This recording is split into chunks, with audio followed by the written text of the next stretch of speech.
Hello guys, in this video I'm going to share with you some tips before tips on how to use pastels.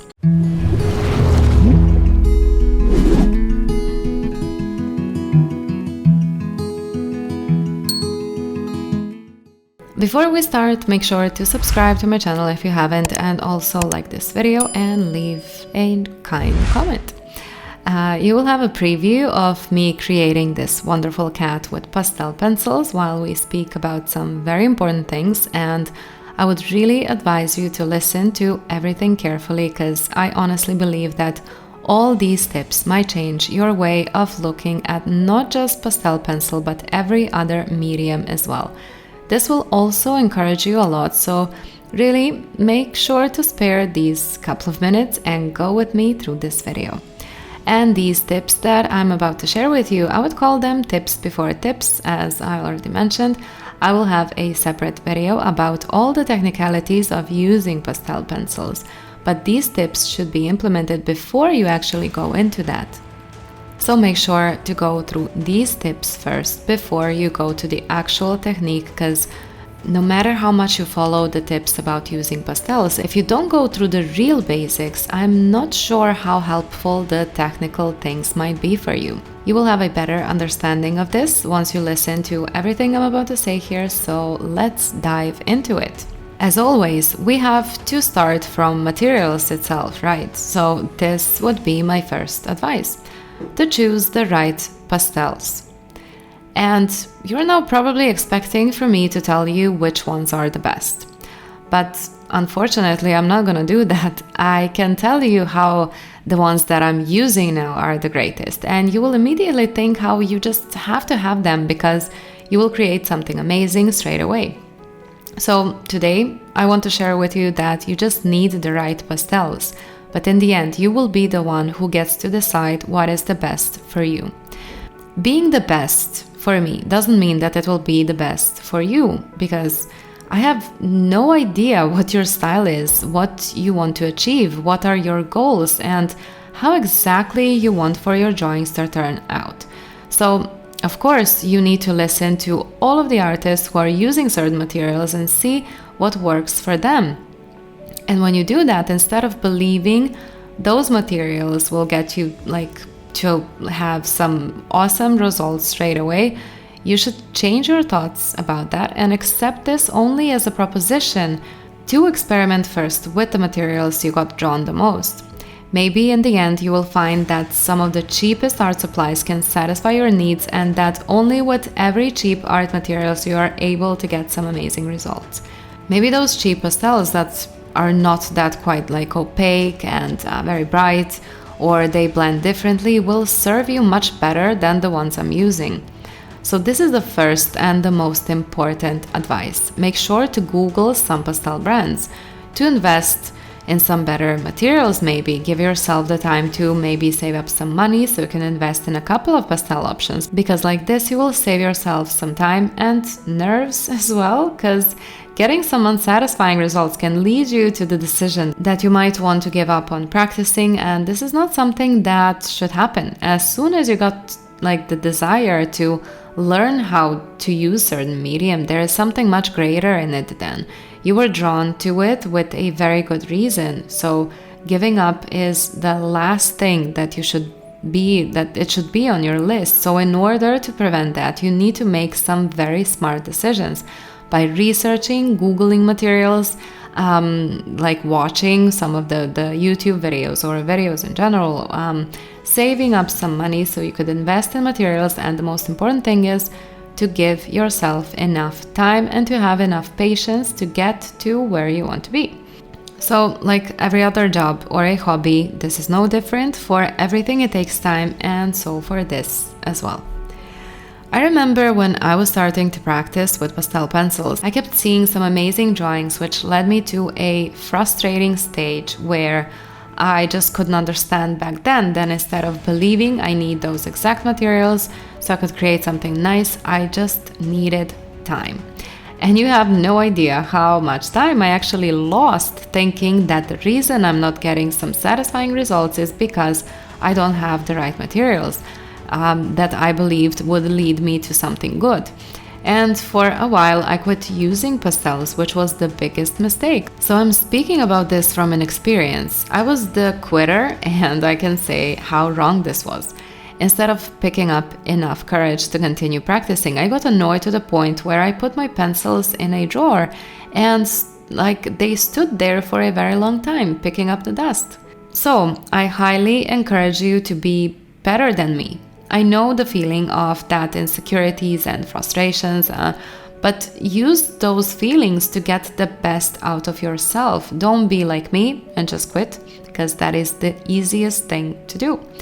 Try getting out of your comfort zone and challenge yourself. That is the hardest but the greatest thing you can do for yourself. This will make you grow in every possible way. As you can see, when I realized all of it, I started using them again, and I can say that that was the best decision ever made. I'm just in love now using pastel pencils. Now, the second most important thing here is, of course, the paper.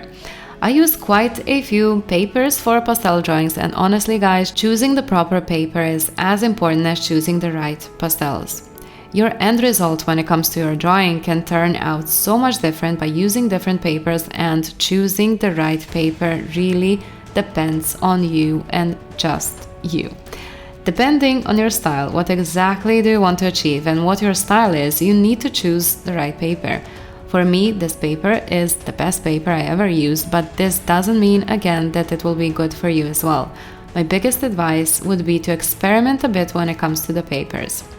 I believe that for certain brands, you can get some papers in singles, like in sheets. You don't have to buy the whole pad, at least not until you experiment and try out at least 3 to 4 different brands of paper.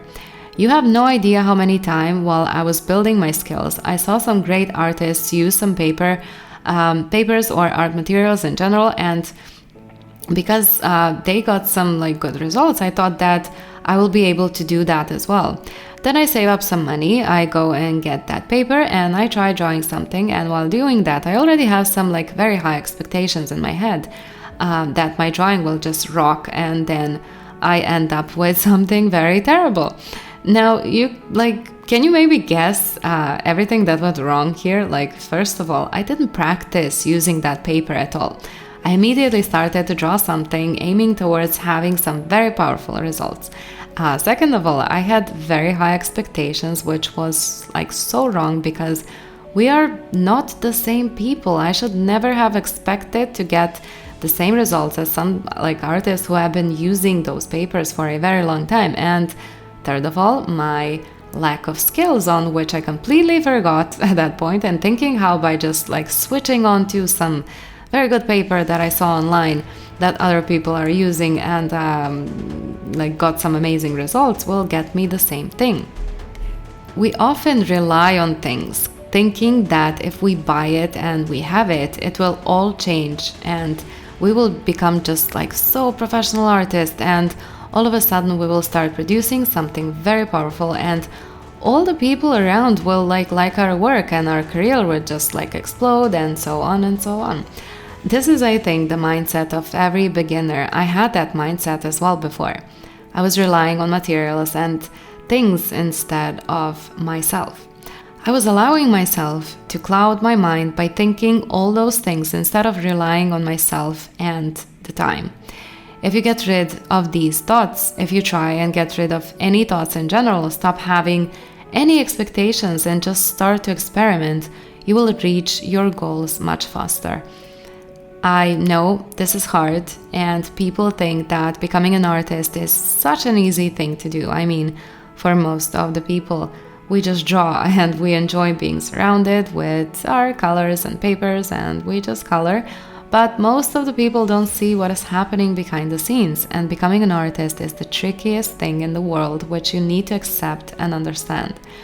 It's a constant battle with your thoughts and with yourself in general, learning how to control current dissatisfactions, your thoughts, your insecurities, that urge to get to the point of success and being impatient about it, battling your inner feelings, beliefs, and so on. There is so many things here. I believe that while building yourself as an artist, you're also building yourself as a human being. One cannot go without the other. So this is much bigger than it seems, and this should really excite you. Not every calling or a career or a business can build you in the same way you can build yourself if you don't quit. Have enough courage to start building your creative path and go for it. No matter how hard it might seem in the beginning, it will all pay off once you reach to a certain point. I could speak about this forever. I'm really trying not to go very, very deep into this topic, so let's leave this tip as it is. For now, I will speak about this more in some of my future videos for sure. But the point of this tip is to rely more on yourself than what you see others use. Because what other people use, you might not find it good at all. So relying on yourself means that you should experiment with materials and see what suits you the best. Don't rely on what you see other people are using and think your skills will just explode if you do the same. But have that thought in your head that you will test out the materials and see what will serve you and what not. Don't have any expectations and try approaching it from an experimental point of view without having the idea in your mind that you will create something good just because somebody else did it while using certain materials. When it comes to art, it's all about finding your path and your own unique way of expressing yourself. So in order to do this, you have to go through loads of experimental levels in order to get to it. Now, I know I keep repeating myself in almost every of my video that is like this, speaking about the right mindset. And if you are one of those regular people who listens to what I have to say in my videos, you will most probably think, oh, there she is again speaking about having the right mindset and all. But you have no idea how important this is. And if someone listens to me for the first time, this is one of the most important things through your art journey. I could speak about the technical things forever, but if you haven't built up the right base, and by the right base I mean building the right mindset, you will just waste your time in listening to all the technical things which later on you won't be able to use properly. It's like building a house. If you're building a house where you don't have the right foundation for it, eventually that house will tear down. It's the same here. This is what I mean by sharing tips before tips with you. You have no idea how time plays such a big role in all of it. Just by giving yourself enough time and not rushing yourself into learning everything fast and find the fastest path for success can change your whole life. We are created in a way that when we want something, we want it instant and very fast. It's how we live in a nowadays world. But here, the things are different. This is why you should work on your mindset. Have enough patience and give yourself the possibility to grow slowly, but in a much safer way. By rushing yourself, you will realize after a while that you don't have the right base and that most of the effort you thought you were implementing in your success was not for nothing, but it's not of a use, because you will most probably end up with being unsatisfied with where you are. So in the end, your foundation of a strong, beautiful house is actually the time. Don't rush yourself. Give yourself the time to experiment, to be free, not having any high expectations at this point. Google and research things. See what other people are doing. See what inspires you and what is not inspiring you. Of course, this is also an important thing. And give yourself the time to grow. Don't expect an immediate success, because no one got to this success in that way. You need to put a lot of effort, a lot of patience, and a lot of curiosity and willingness to try out what works the best for you and wrap all of it in time now. This is for me the key to success. This is the key to that same house you're building. All of this might serve you not only when it comes to your art experience, but when it comes to your everyday life in general. As always, I could speak about things like this forever. I always like to dive into something much deeper than just the technicalities, because I believe that there are so many things and so many steps before that. And today I just wanted to share with you a few of those steps. I truly hope you enjoyed listening to me. I would really like to hear your thoughts about this as well. Also, let me know what do you think about this cat drawing. I enjoyed so much drawing this cute little cat with pastels. Thank you guys so much for watching and listening to me. Again, I hope you find this video helpful, and make sure to subscribe to my channel if you haven't, and I see you in another video. Bye bye guys.